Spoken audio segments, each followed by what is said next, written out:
ആദ്യമേ പറഞ്ഞില്ലേ എന്റെ അമ്മ വീട്ടിൽ പറയുന്നു. വിളിച്ചപ്പോഴല്ലേ മനസ്സിലായത് കുക്ക് ചെയ്യാനൊന്നും അറിയില്ല.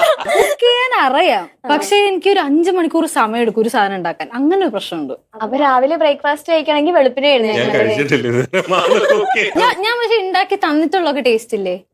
ആ, ചായ, ചായ, ചിക്കൻ കറി, പിന്നെ ഫ്രൈഡ് റൈസ്, ഓ ഫിഷ് കറി, ഫിഷ് കറി. ഇതൊക്കെ കൊല്ലത്തിൽ ഒരു തവണ ഞാൻ ഉണ്ടാക്കിയിട്ടുള്ളതേ ഉള്ളൂ. പക്ഷെ ഉണ്ടാക്കി ചേട്ടൻ നന്നായി കുക്ക് ചെയ്യും. പ്രഗ്നൻസി ടൈമില് ഞാൻ പറയാം, ആദ്യമായിട്ടാണ് ഞാൻ വെറുതെ എനിക്കിങ്ങനെ തേസേട്ടന്റെ വീട്ടിലായിരുന്നു കേട്ടോ. അപ്പൊ ഞാൻ പറഞ്ഞു വൈകുന്നേരം എനിക്ക് വിശക്കുണ്ട് തേസേട്ടാ, എന്താ കഴിക്കാൻ? അപ്പൊ തേസേട്ടൻ പറഞ്ഞു ഞാൻ ബ്രെഡ് ടോസ്റ്റ് ഉണ്ടാക്കി തരാം. അപ്പൊ ബ്രെഡ് ടോസ്റ്റ് എന്ന് പറഞ്ഞാൽ ഏതൊരു മനുഷ്യനും ഉണ്ടാക്കാൻ പറ്റുന്ന വളരെ ഈസി. ഞാൻ വിചാരിച്ചു ഇപ്പൊ കൊണ്ടുവന്നത് ഒരു അളിഞ്ഞു പിളിഞ്ഞൊരു സാധനം. ബ്രെഡ് ടോസ്റ്റ് തന്നെ ഞാൻ മാളുവിന്റെ അടുത്ത് നിർബന്ധിക്കാറില്ല ഇല്ല കുക്ക് ചെയ്യണമെന്ന്. ഞങ്ങള് രണ്ടുപേരും ഒരു അഡ്ജസ്റ്റ്മെന്റിൽ ആന്റിയെ കൊണ്ട്